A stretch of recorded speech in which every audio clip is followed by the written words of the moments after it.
Okay, good morning all. Welcome to Learners Academy.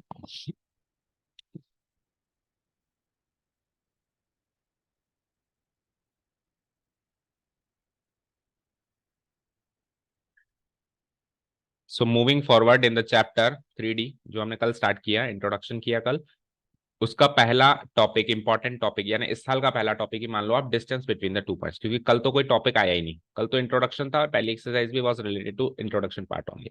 So distance between two points बोलूं या जो class 10th में हम डिस्टेंस फॉर्मूला बोले, उसमें कोई फर्क नहीं है, सेम चीज, one and the same thing. Okay. The difference is कि पहले अपन दो पॉइंट्स के बीच की दूरी निकालते थे 2D प्लेन पर, अभी अपन दो पॉइंट्स की बीच की दूरी निकालेंगे 3D स्पेस में, यानी कि अभी जो पॉइंट्स है प्लेन पर नहीं है, हवा में स्पेस में लटके हुए हैं और उन दोनों के बीच की दूरी निकालनी है. सो क्विकली रिकॉल करते हैं, क्लास 10th में एक फॉर्मूला आया था, distance P Q equal to, याद है कुछ? क्या है बताओ? Under root x2 minus x1 का होल स्क्वायर प्लस आगे बोलो y2 माइनस y1 का होल स्क्वायर. आया था? ठीक है. तो बेसिकली कहे तो मैंने याद भी करवाया था आपको कि बेटा ऐसे याद करो, ऐसे याद करो, ऐसे याद करो. क्या? दोनों कोऑर्डिनेट्स के डिफरेंस के स्क्वायर का सम का रूट. बोलो, याद करवाया था? दोनों कोऑर्डिनेट्स का डिफरेंस, एक्स कोऑर्डिनेट का डिफरेंस, वाई कोऑर्डिनेट का डिफरेंस का स्क्वायर का सम का रूट. ठीक है. तो उसको अगर आपने उस फॉर्म में याद किया होगा तो अभी आपको नया डिस्टेंस फॉर्मूला भी याद हो गया होगा. पहले मैं कह रहा था दोनों कोऑर्डिनेट्स के डिफरेंस के स्क्वायर का सम का रूट, अब मैं कहूंगा तीनों कोऑर्डिनेट्स के डिफरेंस के स्क्वायर का सम का रूट, क्योंकि अभी हम 3D में. तो तीनों कोऑर्डिनेट्स एक कोऑर्डिनेट और शामिल कर दो, यानी x2 माइनस x1 का होल स्क्वायर तो कर ही रहे थे, y2 माइनस y1 का होल स्क्वायर भी कर ही रहे थे, अब z2 माइनस z1 का होल स्क्वायर का सम भी कर दो. देखा जाए तो यहाँ पे इंट्रोडक्शन खत्म हो चुका है. We can straight away start the exercise. ये फॉर्मूला याद करना है, इस फॉर्मूले पे सारे क्वेश्चन हैं अगले एक्सरसाइज में, बट हम थोड़ा ना इसे छोड़ देते हैं, कभी भी छोड़ा ऐसे. We will prove the formula. ये फॉर्मूला आया कैसे, वो हमने 10th में भी ये फॉर्मूला प्रूव किया था, अगर आपको याद हो तो, यूजिंग राइट एंगल ट्राइंगल. ठीक है. तो अभी अपन इसको 11th में 3D में प्रूव करेंगे कि ये फॉर्मूला यहां से यहां कैसे बन के आया. ओके. फॉर्मूला सेम है, याद हो गया? 2D में ये था, यानी कि सिंपल सी बात है, तीनों कोऑर्डिनेट्स के डिफरेंस, तीनों कोऑर्डिनेट, दोनों पॉइंट्स के जो तीन कोऑर्डिनेट्स होंगे उनका 1 to 1 डिफरेंस करो. एक्स कोऑर्डिनेट का एक्स कोऑर्डिनेट से डिफरेंस, वाई कोऑर्डिनेट का वाई कोऑर्डिनेट से डिफरेंस, जेड कोऑर्डिनेट का जेड कोऑर्डिनेट डिफरेंस का कर दो स्क्वायर, फिर सम कर दो और फिर रूट लगा दो. That is it. ओके.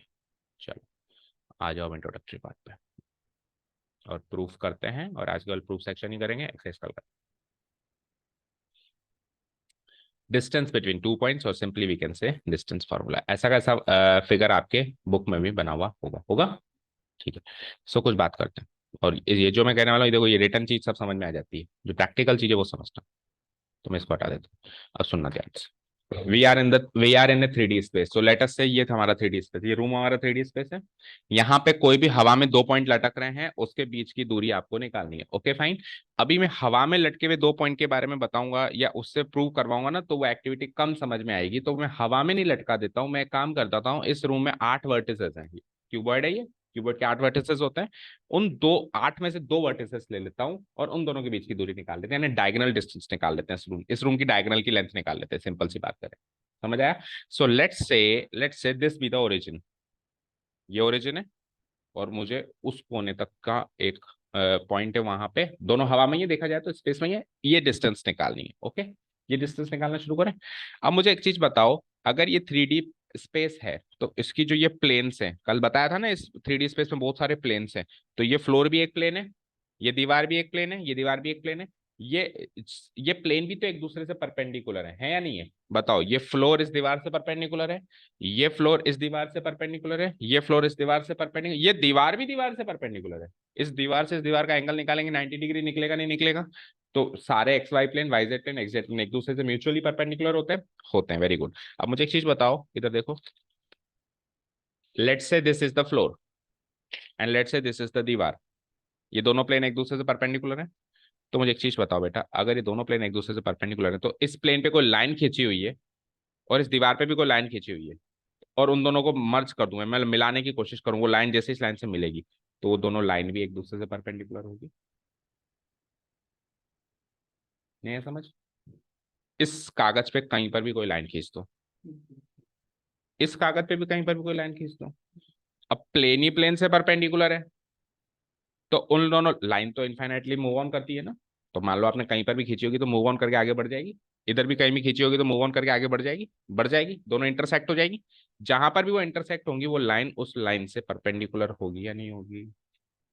नहीं होगी। लाओ ये पेन दो, ये लाइन ऐसे, और ये पेन, मान लो ये लाइन ऐसे, ठीक है। अब ये प्लेन इस प्लेन से अगर परपेंडिकुलर है ना, तो ये लाइन और ये लाइन का इंटरसेक्शन जहां पर भी होगा, जहां पर भी ये भिड़ेंगी, जहां पर भी ये भिड़ेंगी, हटा दो ये प्लेन, हटाओ दोनों प्लेन हटाओ, ये भी हटा दो, ये भी हटा दो। देखो ये लाइन इस लाइन से परपेंडिकुलर है या नहीं? है ना? क्योंकि ये लाइन मैंने ली उस प्लेन से है, लाइन मैंने ली इस प्लेन से, प्लेन टू प्लेन परपेंडिकुलर था, तो उस पर लाया होने वाली हर एक लाइन भी इससे परपेंडिकुलर होगी। ये चीज समझ में आई क्या? तभी हम आगे बढ़ सकते हैं, और ये क्लास 12th में बहुत इंपॉर्टेंट टॉपिक आएगा, वेक्टर अलजेब्रा और 3D, उसका एक बहुत इंपॉर्टेंट सेक्शन भी है, ठीक है। तो प्लेन टू प्लेन परपेंडिकुलर, तो लाइन से लाइन परपेंडिकुलर। अब आ जाओ वापस यहाँ पे, मुझे इस पॉइंट से उस पॉइंट पे जाना है। कोई बात नहीं, मैं उस पॉइंट पे चला जाता हूँ, पहले वो कट्टा पड़ा है वहां पे, ये पॉइंट और ये पॉइंट तो इसी फ्लोर पे है, तो 2D में ही चल सकते हैं, 3D में जाने की जरूरत ही नहीं है। तो यहां से यहां जाने के लिए पाइथागोरस थ्योरम यूज करो, इसका स्क्वायर इसके स्क्वायर का सम का रूट, ये हाइपोटेनस हो जाएगी उस राइट एंगल ट्रायंगल, हो जाएगी ना? 2D में ऐसे ही करते थे ना, इसका स्क्वायर इसके स्क्वायर का सम का रूट। तो यानी कि इसका स्क्वायर और इसका स्क्वायर जोड़ के वहां तक तो पहुंच गए। अब आपके पास ये वाली लाइन है, आपको चाहिए वो वाली लाइन, लेकिन आपके पास ये वाली लाइन भी तो है। इमेजिन करो, इस कोने से उस कोने पे जो फ्लोर पे लाइन है, और उस पॉइंट से ऊपर वाली जो लाइन है, और उससे जो फाइनली आपको चाहिए थी वो वाली लाइन है, क्या ये एक राइट एंगल ट्रायंगल नहीं है क्या? क्यों है वो राइट एंगल ट्रायंगल? क्योंकि प्लेन प्लेन से परपेंडिकुलर है, तो इस प्लेन पे लाए होने वाली ये लाइन और वो लाइन जेड एक्सिस, वो भी तो परपेंडिकुलर है एक दूसरे से, और जो फाइनली आपको चाहिए वहां से वहां तक, वो उसका हाइपोटेन्यूस बनेगा नहीं बनेगा? सो प्रैक्टिकली स्पीकिंग 2D से 3D में जाते टाइम, 2D में हम एक राइट एंगल ट्रायंगल का इस्तेमाल करते थे, अभी अपन दो राइट एंगल ट्रायंगल का इस्तेमाल करेंगे। एक राइट एंगल ट्रायंगल तो उसी प्लेन पे है, और एक राइट एंगल ट्रायंगल इस स्पेस में मौजूद है, ऐसे ऐसे। ठीक है, क्लियर है, समझ में आ गई? अब चलें टॉपिक पे। अब देखो यूं समझ में आएगा ये फॉर्मूले का डेरिवेशन, शायद समझ में ही आ गया होगा। सो देखो इधर देखो इस स्क्रीन पे, सेम टू सेम फिगर आपको बनाना है, पॉज करके आराम से, और आपकी बुक में भी यही फिगर की मैंने। तो मुझे है ना, लेट अस सपोज करो मैंने क्यूबॉइड की शक्ल दे दी, और मैंने फर्स्ट ऑक्टेंट में बनाया, क्योंकि फर्स्ट ऑक्टेंट में समझने में आसानी होती है, ठीक है। जो मैं कह रहा हूँ ध्यान से सुनना। इस पी से इस क्यू के बीच की दूरी निकालनी है, लेट से पी यहाँ था क्यू वहां था, निकालनी है। अच्छा वन मोर थिंग, ये ए से लेकर, और ये स्ट्रेट लाइन नहीं है, याद रखना, ए से लेकर पी अलग लाइन है, पी से लेके क्यू अलग लाइन है, और क्यू से लेके ये अलग लाइन है। ये दिख है सर ये कि बिल्कुल सीधी है, बट ये सीधी नहीं है, समझ गए? ये अलग अलग लाइन है ना। तो मुझे तो पी से लेकर और क्यू तक की दूरी निकालनी है। Let the coordinates of P be x1 y1 z1, let the coordinates of Q be x2 y2 z2, मुझे ये निकालनी है। तो सबसे पहले मुझे बताओ, अगर पी के कोऑर्डिनेट्स ये हैं, तो ये ए पॉइंट के कोऑर्डिनेट्स क्या होंगे? तो पी और ए एक्स एक्सिस पे मूव हो रहे हैं, एक्स एक्सिस पे मूव हो रहे हैं, नहीं है, ये एक्स एक्सिस होती है। तो वाई कोऑर्डिनेट जेड कोऑर्डिनेट तो अनचेंज्ड रहेंगे, तो y1 z1 था तो y1 z1, जब अपन मूवी एक्स एक्सिस पे कर रहे हैं तो वाई कोऑर्डिनेट जेड कोऑर्डिनेट थोड़ा ना बदलेंगे, जो थे वही रहेंगे। और जो इसका एक्स कोऑर्डिनेट है ए का, वो बी के, इसके सॉरी, हाँ, ए का एक्स कोऑर्डिनेट और बी का एक्स कोऑर्डिनेट और क्यू का एक्स कोऑर्डिनेट मैच करेगा। क्यों करेगा बताओ?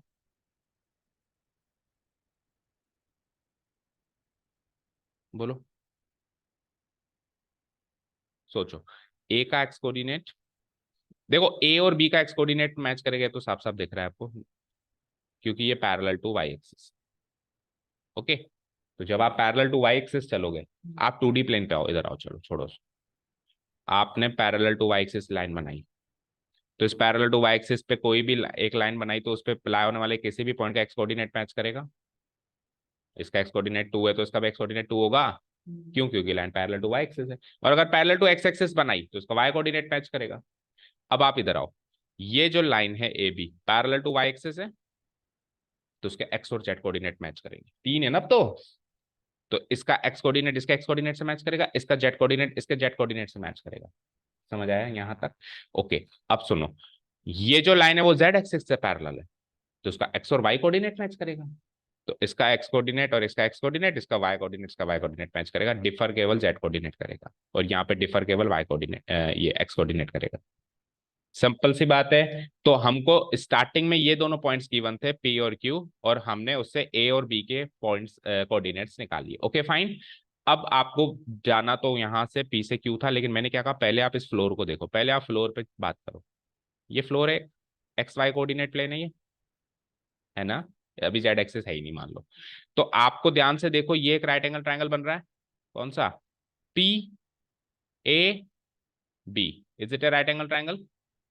Is it a right angle triangle? तो इस राइट एंगल ट्रायंगल में ये हाइपोटेन्यूज पीबी निकालनी है, तो पी ए का स्क्वायर और ए बी का स्क्वायर जोड़ेंगे। और पी ए का स्क्वायर क्या होगा? x2 minus x1। भाई आप एक्स एक्सिस पे ही तो मूव कर रहे हो। जब आप 2D प्लेन पे एक्स एक्सिस पर ही मूव कर रहे हो, लेट से ये एक्स एक्सिस पे से मूव कर रहे हो, तो यहाँ से और यहाँ तक की दूरी क्या होगी? इस कोऑर्डिनेट, इसके एक्स कोऑर्डिनेट से इसका एक्स कोऑर्डिनेट माइनस कर दो। समझ गए?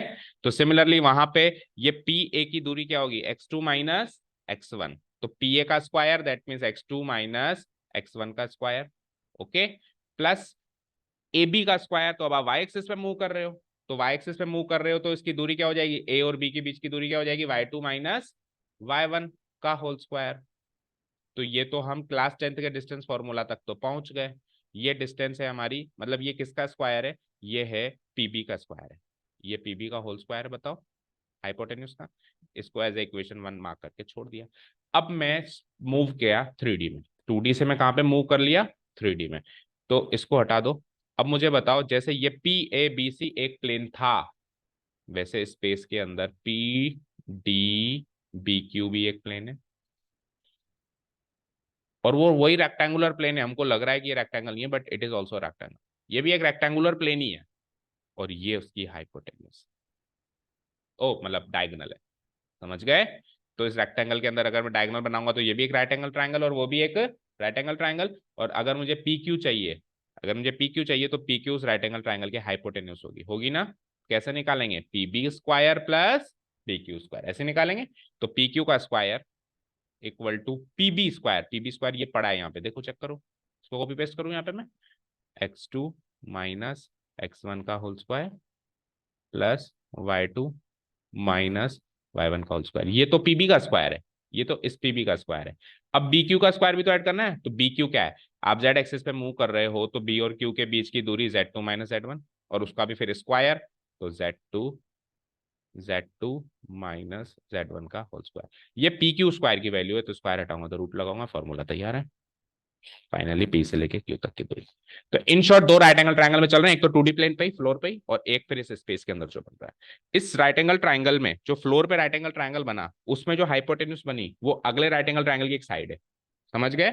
ये जब फ्लोर पे बना था तो ये एक उसकी हाइपोटेन्यूज बनी थी, लेकिन जो स्पेस में राइट एंगल ट्रायंगल बना है वो उसमें वो केवल एक साइड का काम कर रही है। ये भी एक साइड है और ये उसकी हाइपोटेन्यूज। समझ गए? चलो, तो यही था इंट्रोडक्शन यहाँ पे। अब जो भी हमने कहा बस उसको लिखना है, तो रीड आउट करते हैं फटाफट। ये बना दोगे ना फिगर? ठीक है। जो जो भी हमने कहा है वो उसको लिखेंगे बस, दैट्स इट। और आज का क्लास यही खत्म करें, कल से एक्सरसाइज स्टार्ट करें। Let P x1 y1 z1 q x2 y2 z2 be the 2 points in a 3D space. मान लिया। We are required to find the distance P Q. First of all we will find the diagonal distance P B, वही floor वाले distance P B निकालेंगे। उसके अंदर अपन ने जो 2D plane consider किया वो पीएबीसी, जो नीचे फ्लोर कंसीडर किया पीएबीसी, उस पीएबीसी का अपन डायगोनल पीबी निकालने वाले हैं। तो diagonal P B right angle triangle की हाइपोटेन्यूज कहलाएगी, कहलाएगी। Since the plane PABC is a rectangle, it is a rectangle, तो triangle PAB is a right angle triangle, क्योंकि रेक्टेंगल के अगर अपन डायगोनल खींच दें तो दो राइट एंगल ट्राइंगल बनते ही बनते हैं। तो एंगल पीएबी वहां पे 90 डिग्री है, ये पीबी उसकी hypotenuse. Using Pythagoras theorem P B की वैल्यू हो जाती है P A square plus A B square. अभी अपन ने वो नहीं लिखा भाई, P A x2 minus x1 है और A B y2 minus y1, वो नहीं लिखा, ऐसे लिख के छोड़ दिया equation. That's it. Again moving to the 3D space. अब अपन फ्लोर से ऊपर उठ गए और अपन स्पेस में आ गए। तो 3D स्पेस में हम वो वाला प्लेन जो अभी मैंने दिखाया था ना, ऐसे टेढ़ा वाला, ऐसा वाला जो प्लेन बन रहा था स्पेस के अंदर, उस प्लेन को कंसीडर करेंगे पीबीक्यूडी। आप फिगर में देखना पीबीक्यूडी का है ना, वही वाला है जो ऐसे बन गया। तो पीबीक्यूडी भी एक रेक्टेंगल है, तो उसमें भी अगर डायगोनल खींच दूं तो राइट एंगल ट्रायंगल बनेगा पीबीक्यू, जिसके अंदर पीबीक्यू एंगल 90 डिग्री होगा और पीक्यू उसकी हाइपोटेन्यूज होगी। और ये पीक्यू ही तो था हमारा फाइनल टारगेट निकालना, ये तो फाइनल टारगेट निकालना था। तो by using Pythagoras theorem P Q की लेंथ कैसे निकालेंगे? पीबी का स्क्वायर प्लस बी क्यू का स्क्वायर। जो पीबी कल तक हाइपोटेन्यूज थी, इस नए राइट एंगल ट्रायंगल में एक साइड है। इस पीबी स्क्वायर की वैल्यू हम ऊपर इक्वेशन 1 से नोट करके आए, P A square plus A B square from equation 1। और A B P Q square copy paste. अब अपन पी ए बी और बी क्यू की वैल्यू पुटअप करेंगे। तो पी ए एक्स एक्सिस के अलोंग चल रहा है तो इसकी वैल्यू हो जाएगी x2 minus x1। Okay, A B Y axis के अलोंग चल रहा है तो इसकी वैल्यू हो जाएगी y2 माइनस y1। और बी क्यू जेड एक्सिस के अलोंग चल रहा है z2 में। क्योंकि अगर एक 2D प्लेन पर या 3D स्पेस पे कोई लाइन या लाइन सेगमेंट किसी एक्सिस के पैरेलल या अलोंग चल रही है तो उस पे लाए होने वाले दोनों पॉइंट, कोई भी दो पॉइंट्स का के बीच की दूरी निकालने के लिए बस दोनों के उसी कोऑर्डिनेट का डिफरेंस कर दो। एक्स एक्सिस के अलोंग या एक्स एक्सिस के पैरेलल चल रहे हो तो एक्स कोऑर्डिनेट का डिफरेंस कर लो, वाई एक्सिस के पैरेलल या अलोंग चल रहे हो तो वाई एक्सिस का डिफरेंस कर दो, सिमिलरली जेड कोऑर्डिनेट्स का डिफरेंस कर लो। ये अंडरस्टूड सी बात है, अपन ने इतना तो क्लास 10 में भी सीखा था। So if the coordinates of P and Q, अगर पी और क्यू के कोऑर्डिनेट्स ये हैं तो distance P A X axis के अलोंग है ना। और डिस्टेंस पी ए अगर एक्स एक्सिस के अलोंग है तो पी ए डिस्टेंस निकालने के लिए उसी के एक्स कोऑर्डिनेट का डिफरेंस कर देंगे। सो द कोऑर्डिनेट्स, अच्छा ये अभी कोऑर्डिनेट्स निकाल रहा है अपने को, तो पी और क्यू के कोऑर्डिनेट्स ही गिवन थे ना, तो ए और बी के कोऑर्डिनेट्स अपन ने फिगर में निकाले थे कि इसका एक्स कोऑर्डिनेट डिफर करेगा, वाई कोऑर्डिनेट सेम होगा। और डिस्टेंस पी ए कैसे निकल लेंगे, इसके एक्स कोऑर्डिनेट का difference x2 minus x1, distance P A निकल गई। अब निकालते हैं distance P B A B, है ना। अब distance A B Y axis के अलोंग है तो बी के कोऑर्डिनेट्स पहली बात क्या होंगे, x2 y2 z1, फिगर में दिखा दिया था। और डिस्टेंस ए बी कैसे निकलेंगी, दोनों के y कोऑर्डिनेट का difference. Similarly distance B Q Z axis के अलोंग है तो सबसे पहले तो आप बी के कोऑर्डिनेट्स निकाल लिए, बी के कोऑर्डिनेट्स ऑलरेडी निकाली तो सीधे डिस्टेंस बी क्यू निकाल लेंगे इनके जेड कोऑर्डिनेट का डिफरेंस। तो putting the values of distance P A B and B Q, जो इक्वेशन ऊपर डाली थी उसको इक्वेशन 2 मार्क करके छोड़ के आ जाना, और पी ए की, ए बी की और बी क्यू की तीनों की वैल्यूज उसमें पुटअप करना and you will have the distance formula in your pocket. Distance P Q equal to P A की value x2 minus x1, A B की value y2 minus y1 and B Q की value z2 लिखना भूल गया यहाँ पे, 2 लगा देना ना, z2 minus z1, z minus z1 लिखा हुआ है उसको क्या लिखेंगे हम, z2 माइनस, ठीक है, z2 माइनस z1 का whole square. Okay done, formula समझ आया, फॉर्मूला याद हो गया, डेरिवेशन समझ में आया। देखो डेरिवेशन समझने आने का सिग्निफिकेंस ये है कि नेक्स्ट ईयर जो टॉपिक्स होंगे ना विशाल का है, वो इस छोटे छोटे डेरिवेशन से समझ में आएंगे। ये छोटे मोटे डेरिवेशन अभी नहीं करेंगे ना तो अगले साल जो बड़े बड़े डेरिवेशन होंगे वो बिल्कुल ऊपर से जाएंगे, तो ये छोटे मोटे डेरिवेशन समझ में आने चाहिए। Okay, results and application distance formula जो क्लास 10th में था एक ही एप्लीकेशन है, to check the collinearity of 3 points. आपके क्वेश्चंस भी एक्सरसाइज में कि डिस्टेंस फॉर्मूला की मदद से 3 पॉइंट्स की कॉलिनियरिटी भी चेक की जा सकती है। कैसे बताओ कैसे? कॉलिनियरिटी का मतलब क्या होता है, जब जो पॉइंट्स एक ही लाइन में लाया कर, तो मान लो 2-3 पॉइंट्स एक ही लाइन पे लाया कर रहे हैं, लाइक ए, लाइक बी, सी, तो ये 3 पॉइंट्स कोलिनियर हैं या नहीं है कैसे चेक करोगे, अगर ए बी और बी सी का डिस्टेंस ए सी के डिस्टेंस से मैच कर जाए, A B plus B C अगर ए सी से डिस्टेंस वाइज मैच कर जाए तो ये कोलिनियर है, अदरवाइज से कोलिनियर नहीं है। मान लो ये ग्रेटर देन आ जाए, ये ए बी और बी सी का सम ए सी से ग्रेटर देन आ जाए, बी इस लाइन पे नहीं, बी कहीं ऊपर है, ए बी और बी सी का जो डिस्टेंस है वो किससे ग्रेटर देन आ रहा है, ए सी से ग्रेटर देन आ रहा है। तो अगर ये ग्रेटर देन आ जाए तो कह देना ट्राइंगल बनेगा, और अगर ये इक्वल टू आ जाए तो कह देना लाइन बनेगी यानी कोलिनियर बनेगी। बस दो ही बातें हैं, एक ही एप्लीकेशन है, पढ़ लें फटाफट। 3 points A, B and C in a 3D space are collinear if the sum of any two distance among A, B, B, C, AC is equal to the third। अच्छा any two हो सकता है, A, B और B, C का सम AC के equal हो जाए, B, C और AC का सम A, B के अलॉन्ग हो जाए, A, B के इक्वल हो जाए, और A, B और AC का इस सम B, C का, इन तीनों में से एक भी चीज प्रूव होती है तो आप तो 3 डिस्टेंस निकाल लेना और फिर ऐसे ही चेक कर लेना भी तीनों में से किसी का सम हो रहा है, तो समझ गए। इन तीनों में से कुछ भी होता है तो ये कोलिनियर है। अगर ए बी बी सी का सम ए सी के इक्वल है तो भी points A B C are collinear, अगर बी सी ए सी का सम ए बी के इक्वल है तो भी points A B C are collinear, और ए बी और ए सी का सम अगर बी सी के इक्वल है तो भी points A B and C are collinear. And यहाँ पे अगर मैं इक्वल टू को हटा के greater than greater than greater than लगा दूं तो फिर points A B C form a triangle, ठीक है। In case if the sum of any two distance is greater than the third distance, अब मैंने क्या कर दिया, ग्रेटर देन लगा दिया, इक्वल टू की जगह क्या लगा दिया, ग्रेटर देन। ए बी और बी सी का सम ए सी से ग्रेटर देन, या फिर ए बी सी और ए सी का डिस्टेंस ए बी से ग्रेटर देन, या फिर ए बी और ए सी, तो फिर यहाँ पे क्या हो जाएगा, points A B C form F. ये एक ही इसका एप्लीकेशन है, क्योंकि डायरेक्ट क्वेश्चन तो आएंगे आएंगे, find the distance between 2 points, ऐसे एप्लीकेशन बेस्ड क्वेश्चंस भी आएंगे कि चेक करो यूजिंग डिस्टेंस फॉर्मूला की पॉइंट्स कोलिनियर हैं या फिर ट्राइंगल बना रहे हैं।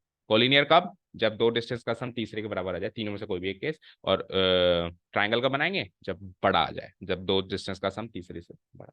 भागो, ठीक है, कल एक्सरसाइज करेंगे। Thank you so much for listening to us, have nice day, keep learning, bye.